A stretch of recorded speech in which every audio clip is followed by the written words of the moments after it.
En accord ou à l'opposé.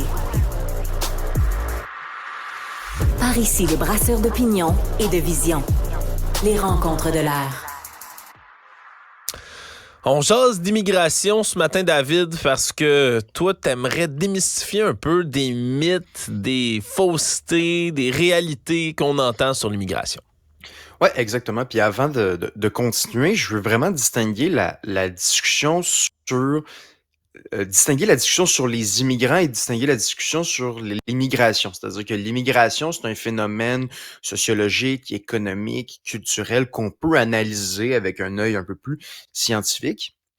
Mais on ne parle pas ici des immigrants eux-mêmes qui, une fois qu'ils sont au Québec, on les accueille comme il se doit, ils ont une dignité, on les respecte.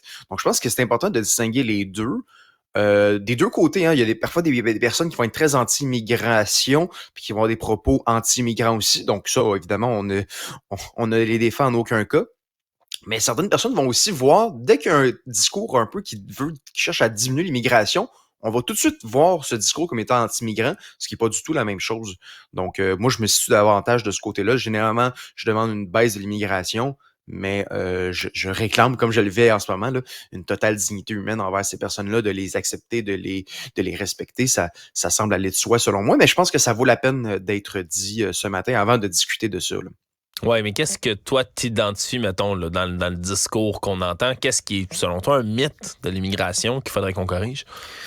Ben, souvent, il y a notamment dans l'article de Guillaume Saint-Pierre du Journal de Montréal hier qui parlait du taux directeur à la Banque du Canada, là, qui disait que la construction résidentielle et les inscriptions traînent derrière la demande, donc la demande en logement, ce qui exerce une pression supplémentaire sur les prix. Ben, on le sait, l'augmentation de la population au Québec et au Canada est essentiellement due à l'immigration. Donc, je pense, et cette année, je dois le souligner, là, de plus en plus les médias en parlent.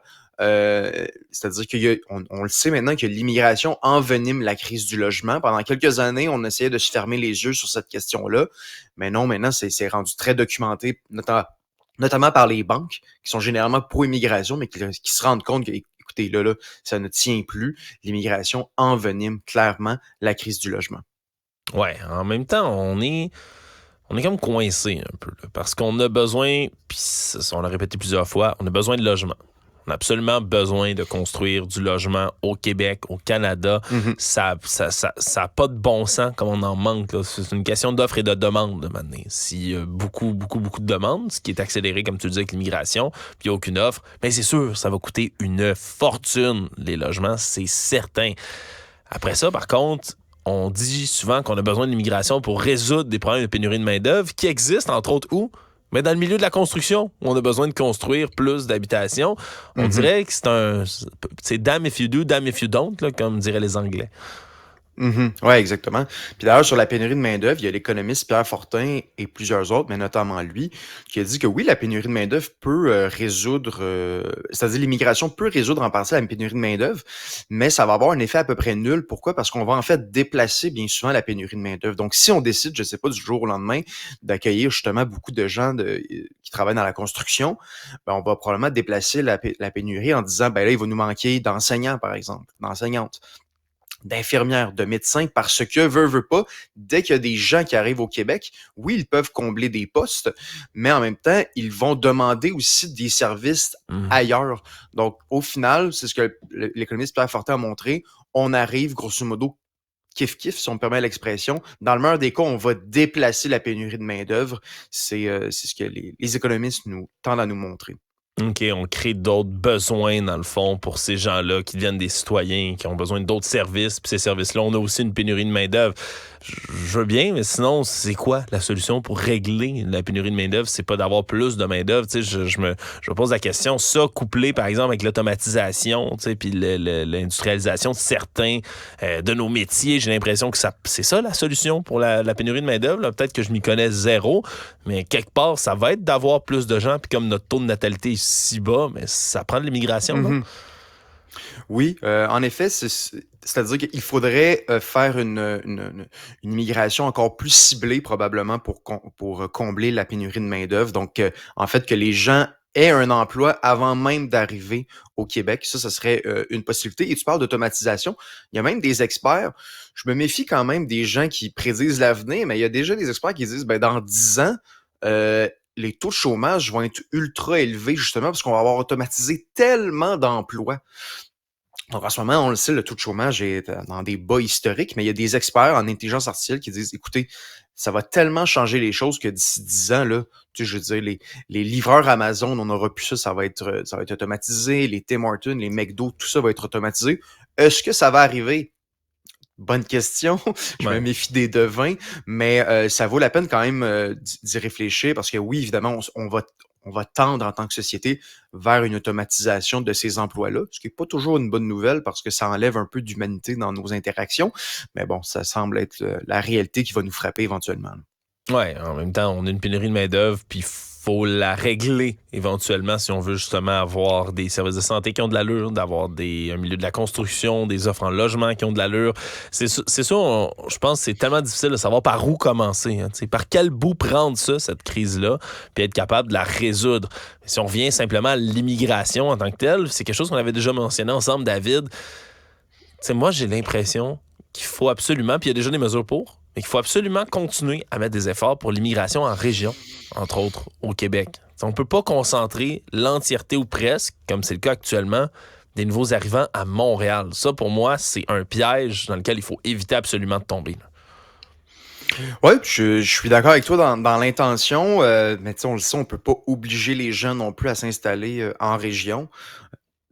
Donc, c'est pas constitutionnel en quelque sorte. C'est sûr que ça serait intéressant, mais on n'a pas l'impression que il y a une soif, il y a une faim de la part des immigrants de s'installer ailleurs que dans la grande région de Montréal, ou très peu, là, c'est assez minimum.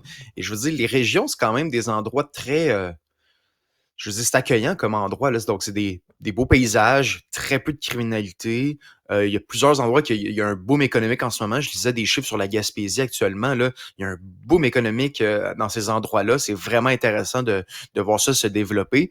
Mais manifestement, c'est bloqué. Puis, il y a déjà des initiatives. Donc, oui, on est rempli de bonnes intentions avec ça, mais force est de constater qu'il n'y a pas il y a pas la demande de la part des immigrants pour y aller, là. Ouais, puis on peut forcer personne, mais en même temps, c'est déjà des initiatives qui existent, mais qui, selon moi, devraient être encore plus fortement là, incentivisées.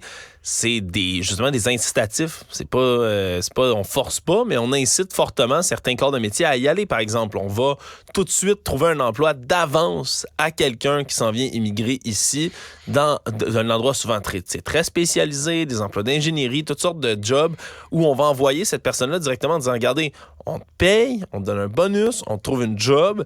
Puis si tu vas t'installer dans telle région pour exercer tel emploi. Puis ça, moi, je trouve que c'est intéressant parce qu'après ça, tu aides, encore une fois, selon moi, le problème de la francisation. Quand t'envoies quelqu'un en région où, tu sais, si t'es à Montréal, là, tu peux te débrouiller en anglais partout, puis t'auras jamais de misère. Si tu t'en vas ailleurs, au Québec, ben, tu vas parler en anglais, le monde oui, excuse-moi, sorry, puis ils vont te parler en français, puis tu vas finir par apprendre le français parce que c'est la langue dans laquelle tu vas baigner, puis c'est tant mieux. Puis je pense qu'en plus de tout ça, c'est quelque chose qu'on avait déjà abordé ensemble, tu as aussi l'effet de rendre des populations qui voient peu souvent des immigrants, des gens d'autres cultures, les mettre en contact avec ces gens-là, puis réduire aussi, du moins je l'espère, un peu la xénophobie aussi qui peut exister. Dans ma tête, c'est une situation gagnante-gagnante, mais je peux me tromper, là. Ouais, moi, je pense personnellement, mes grands-parents, du côté de mon père, donc issus de l'immigration italienne, fin des années 50, début des années 60, qui se sont installés en région, Sherbrooke, Granby, ben évidemment, dans ces années-là, il n'y avait pas tous les programmes de francisation. Mais évidemment, si tu es un immigrant qui arrive dans ces régions-là, dans les années 60, par la force des choses, tu n'as pas le choix de t'intégrer. Surtout à l'époque, il n'y avait pas Internet, évidemment. Donc, qu'est-ce que tu vas écouter? Ben, tu vas écouter la télévision qui est proposée, tu vas lire le journal qui arrive à ta porte. Tu ne pourras pas non plus garder éternellement 100% de tes liens avec ton pays d'origine. Aujourd'hui, évidemment, c'est différent, puis ça apporte des avantages intéressants de garder des liens avec son pays d'origine, mais ça pose quand même la problématique de dire la force des choses nous impose moins l'intégration, mais c'est sûr que c'est davantage le cas en région, là, donc je suis 100% d'accord avec toi là-dessus.